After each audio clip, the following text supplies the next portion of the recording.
Welcome to Women Disrupting, a podcast amplifying the voice of women who are disrupting the status quo to create a more equitable, united, and peaceful world.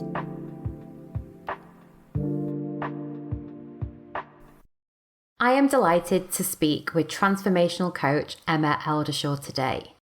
Emma is a certified NLP coach and also runs her own business as a Tropic ambassador. As a transformational coach, Emma helps women in business overcome the anxiety and limiting beliefs that are holding them back. But Emma hasn't always been in this line of work. Earlier in Emma's career, she worked as a telecoms engineer.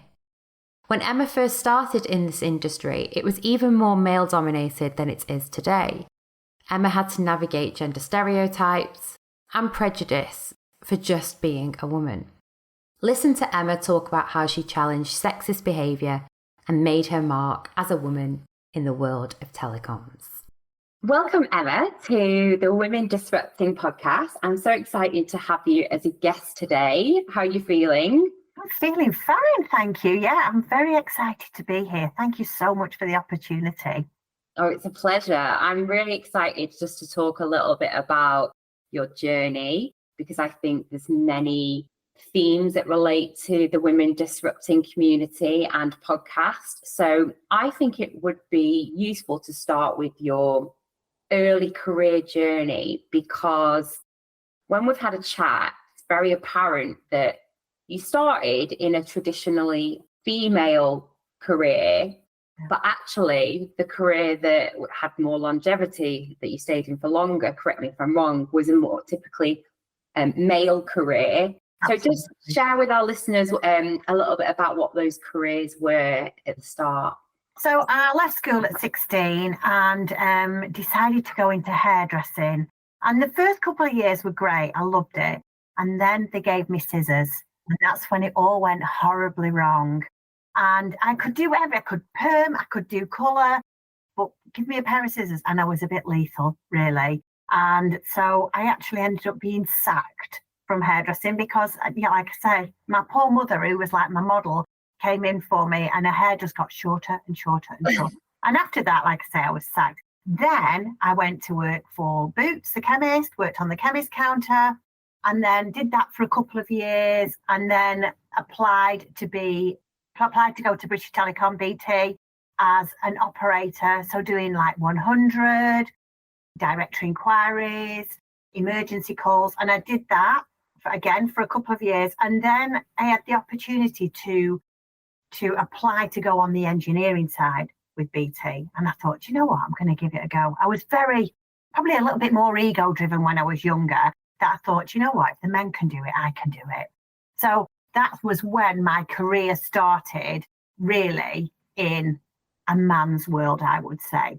Oh yeah, so that's how I know it started, and I became a BT engineer, doing things like provision and faults, maintenance. And I was the only female in the field, in the Blackpool area, that was doing that. You know, there was ladies who were doing like the telephone box side of things, but I was the only one who was climbing telegraph poles and ladders at the side of houses and all that sort of thing. So yes, that's how it started. I love it. I mean, that is just disruptive in itself, that you're the only female telecoms engineer in your area. I mean, I'm curious. I'm not sure, you probably know, but I wonder how many in that time there were in the UK. I wonder how many there are now, because the messages that we get fed as little girls is not to grow up and become a telecoms engineer. Absolutely. So Yeah. I'm curious, like, specifically, what was it about becoming an engineer? Because you mentioned it was a bit ego driven, but there must have been something that was luring you to it. What was it? My husband was an engineer doing something completely different to me. And he was the one really who pushed me and said, you could do this. You could do this. And I think a little bit of it was the challenge of going into that role. And I knew through already working at BT, I knew quite a few of the engineers. So when I was a little bit like, well, if they can do it, I can do it. Yeah. Challenge. And when you did do it, was it a challenge? Oh, massively, massively. It was much harder, not just physically, but emotionally and mentally, I would say, harder than I expected it to. Physically, because I had to climb telegraph poles, and even just learning to do that, I remember thinking, oh, this will be really, really easy. The first time I trained to do it, I thought, I'm never going to be able to do this, and I cried. I was in a group full of men and I cried and thought, I'm never going to be able to do this. Got on the phone to my husband and he was like, you can do this. Get back out there and give it a go. And I thought, right, I will. So, but also there was a lot of challenges with working with men. Particularly, I would have to say the older men, the men who'd done the job for years and years, who really believed that this was not a job for a woman.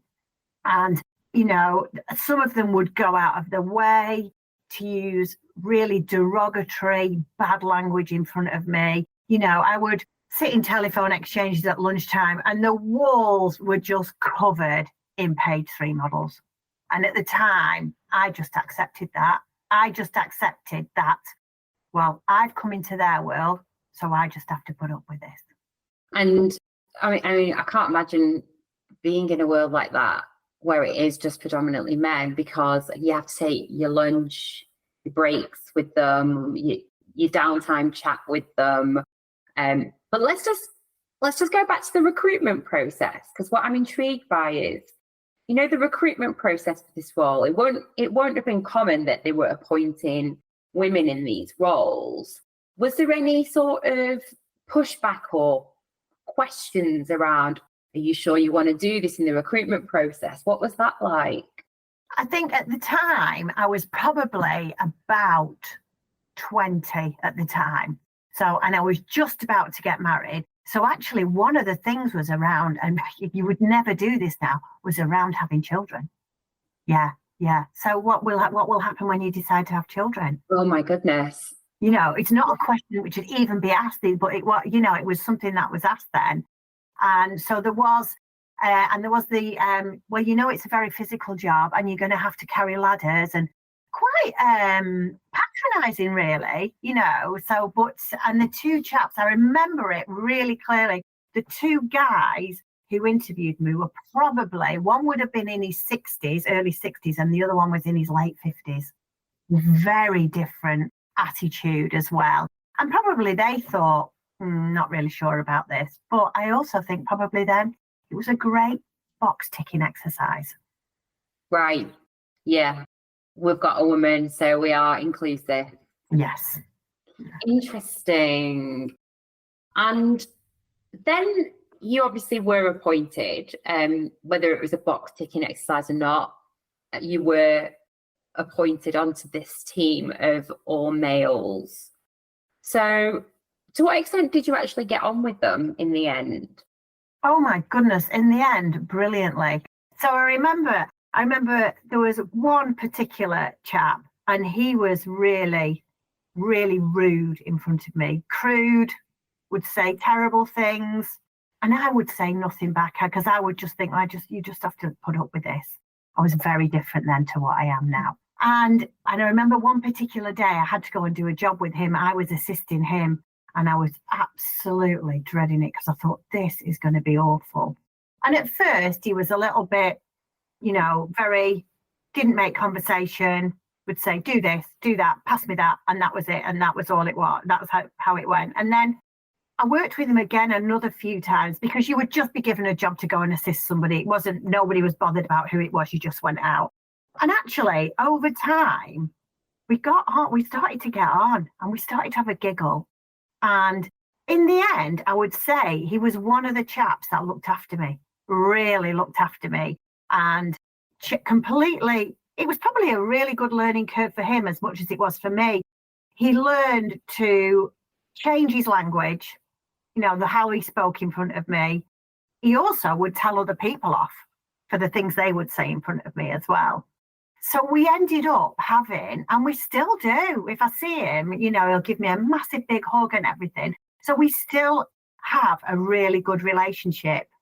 So, and there was a few people like that. I would say the younger guys, the guys who were probably 5 and 10 years older than me at the time, were very different. They were quite nurturing. They looked after me. They'd known me from my days as being an operator, so they looked after me. That didn't mean to say, they weren't happy to sit in a room full of, page 3 models and what have you, and swear. However, I could hold my own in that department. But yeah, so there was a lot of barriers to break down, and probably for them there was a lot of changes.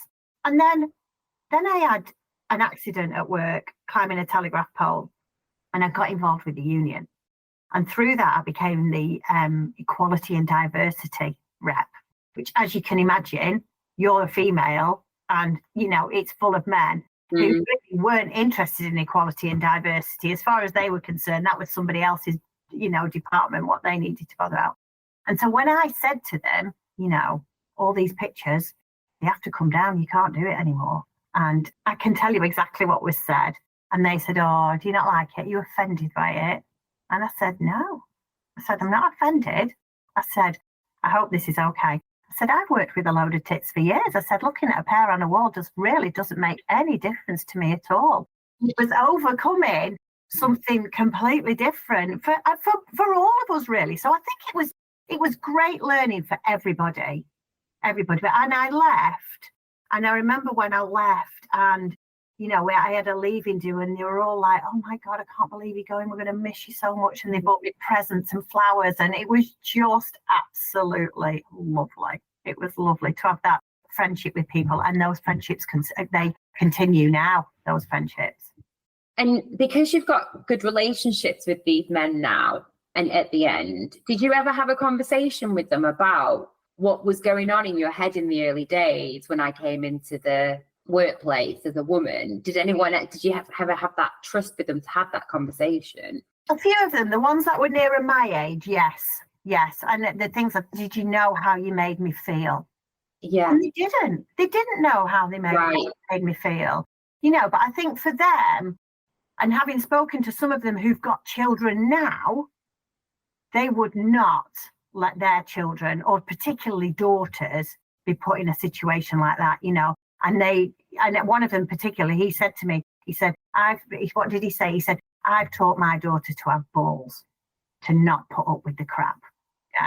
Yeah. The interesting thing there is when people say you need to grow some balls, this is not my thing, someone else has said it. Balls are actually not that strong. It's vaginas that are really tough, isn't it? Yes, it is. Yeah. Oh, I'm going to remember that. That's fantastic. Yeah. It's vaginas we all need to grow because they're the ones that push out babies, aren't they? Yes. So, it was sort of had that conversation, and they didn't realise that they were making you feel like that. No. What? Just put this in context. Like, what years are we talking about here? When were you in this industry at the time? I left there in probably 1986. Right. No, I didn't. No, I'm sorry. No, I didn't. It wasn't 1986. It was probably 1996. So you were working in that industry in the 90s, which, if you think about it now, that was over 20 or 30 years ago. Yeah. Page 3 was just standard norm. It wasn't frowned upon at all. It was like what men did. And I'm wondering now, do you know anything about if there's been an uptake in female engineers in that sector since the 90s, like 2024? Do you know what it looks like if you've still got people who work in that sector? It's massive now. Yeah, my husband actually retired from BT, or was Openreach as it is now, in January. And there's a lot more women. And there's a lot more women doing like underground cabling and that sort of thing. So yes, it's taken off. I wouldn't say it won't be 50. It's not 50-50. No. There's a lot more women. When I drive around and I look in vans and I think, yes, see females in vans. Yes, you go, girls. And why do you think that is? I think because of things like equality and diversity, acceptance, the training that people are given. There was I don't remember when I was with BT, any particular equality and diversity training.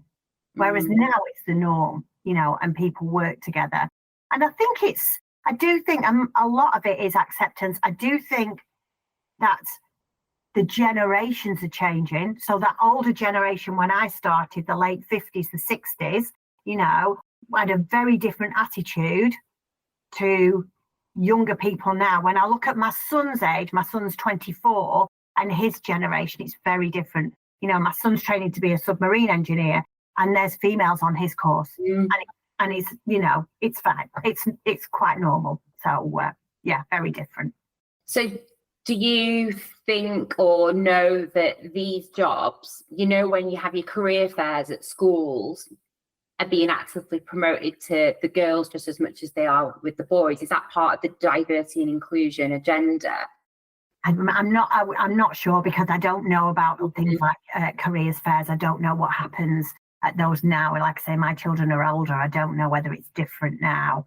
So. I'm just curious. I'm wondering if there was like school leavers, girls, like how would, let's just say they were interested in engineering, how would they go about that? Because you were already in the sector.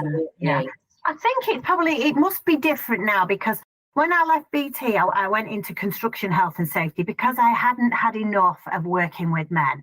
So then I went into construction health and safety. And again, a lot of the times I would go to meetings at the time. So that was around about 2000. And there was a lot. When I first went into to construction, I would go to meetings. I would be the only female at the meetings. Whereas when I was leaving construction, health and safety, I'd go to meetings and there'd be female architects, female structural engineers, female civil engineers. So it is being pushed, So there's definitely a difference. And I have friends still in construction, and they say you go to meetings now and there'll be 2 or 3 women at the meeting. Whereas, like I say, when I was in it, I was the only one at the meeting. Yeah. And it's about, I guess, challenging little things that might perpetuate this message that an engineer is a man's job. For example, someone came to fit my internet line months and months ago, and it was a woman, and obviously I was buzzing that it was a woman. And then when I spoke to her colleague on the phone about the follow-up work, even the colleague on the phone in the customer service centre said, what did he say? And assumed it was a man who came over. And I pushed back and said, no, actually, it was a woman. Like, that was a bit of an assumption to make. So I know it might sound little, but it's important, isn't it? I think sometimes just to challenge people, would you say, when they make that assumption that... Absolutely. Yeah. And it was the same for me. I would go to a house and somebody would open the door and I'd say, I'm here to put your telephone line in. Are you on your own? Oh, God, yeah.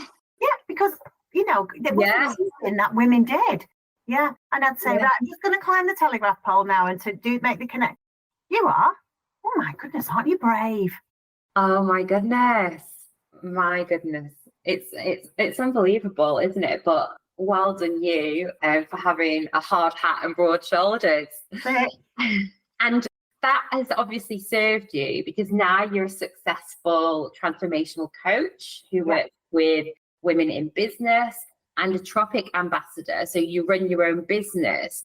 So just talk to me about how your time as a telecoms engineer in that very male-dominated environment has helped you with your current roles.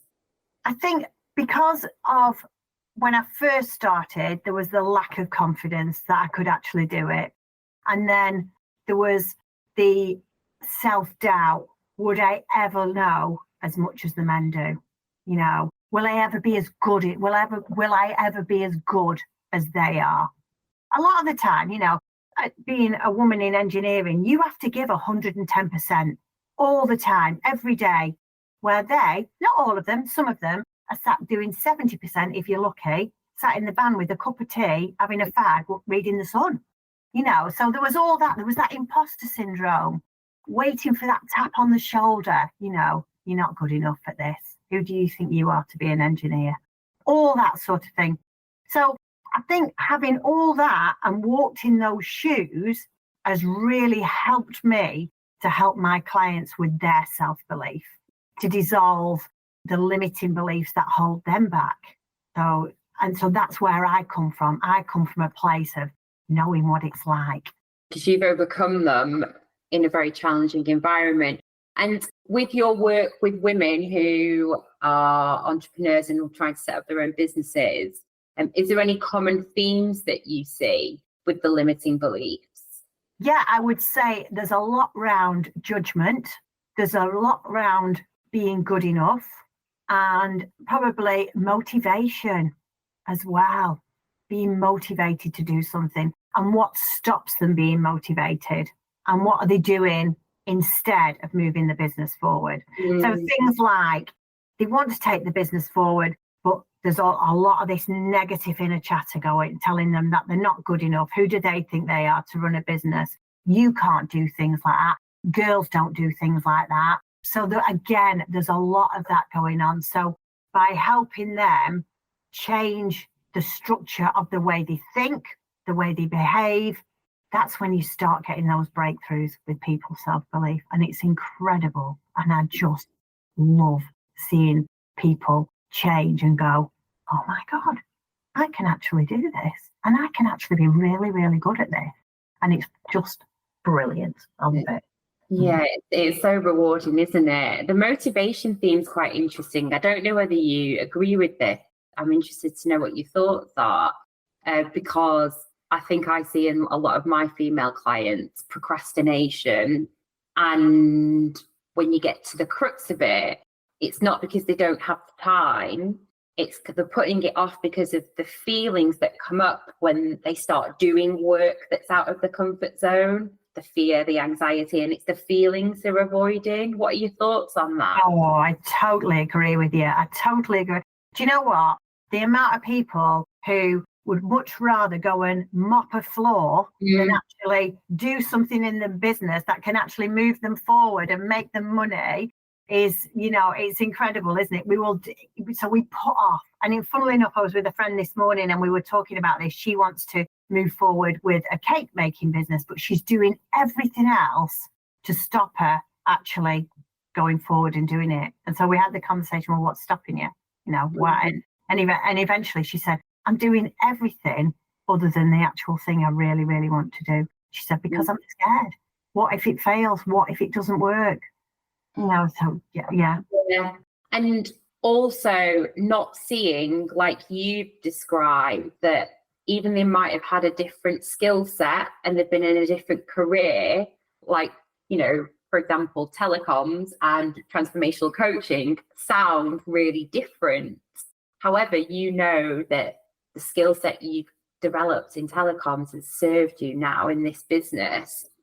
Is that something that you see in the women who are starting up a business, this limiting belief around, oh, well, I've always been this, so I can't be that, and not seeing the link? Yes, absolutely. Well, this is, the people who will say to you, well, this is who I am. I've always done this, so I'm not sure if I can actually do this. But we're human becomings, aren't we? We are growing and learning and changing every day. And there's nothing to say what you started out doing at 16 or whatever age it was, you have to be doing when if you're like me, you're 56. We can change direction. We can change the structure of our life as long as it's getting us to where we want to be. So how do you get them to see the link between what they've done previously and something that's quite new and different? Well, I do all different kinds of techniques with them. So we might do some timeline work. So if it's, if they want to see what they could be in the future, I can do timeline work with them. When it comes to things like motivation, procrastination, things like anchoring. So particularly around confidence, thinking about times when you've been really confident. What is that like, for you? And how can you use those feelings from when you were confident then to how you want to be. And it's obviously I do it in over a few weeks, over time. And we build up to it. So, and when people leave me, usually they only need about 4 or 6 sessions with me. But when they leave, they have that belief. Because what we do is we rewire the way we think. Because a lot of the times, the limiting beliefs that we carry have been installed in us when we were children. You know, oh, you're not good enough. Oh, you're not as good as your brother. Oh, goodness me, those grades weren't great. You know, you need to work harder. You need to be quiet. You need all those things that we were told as children. They sit in our unconscious mind and they remind us, and they're brilliant at reminding us that maybe you're not good enough. Maybe you're not doing this. Well, they're all stories. It's stories we tell ourselves and it's not truths. And when we start to realise that it's somebody else's message and it's not your message and it's not your truth and it's not what you need to believe, that's when the difference starts to happen. And you're the epitome of that, because the story that society had written was that men are engineers and women are hairdressers. Yeah. You flip the script so brilliantly. And I love your journey that you've been on, because it really is, I think, inspiring for women to sort of start disrupting things a little bit on whatever level. So thank you for sharing, Emma. If people did want to reach out to you for some support, maybe they're thinking about setting up their own business or they're already in that process and they wanted some business coaching, where can they find you? You can find me on Facebook. I am the Self-Belief Coach for Women and Business. You can find me on Instagram, Emma_coaching. And you can find me on LinkedIn. I'm actually doing a free masterclass on the 15th of August around taking the ick out of sales. Because I speak to a lot of women in business who worry about being too pushy and too salesy. So if anybody's interested in that, drop me a message and I will send you the link to that. Oh. It's a free masterclass. Amazing. Oh my goodness. I'm sure some people will definitely take that up. I will put the details, the links to your social media in the show notes.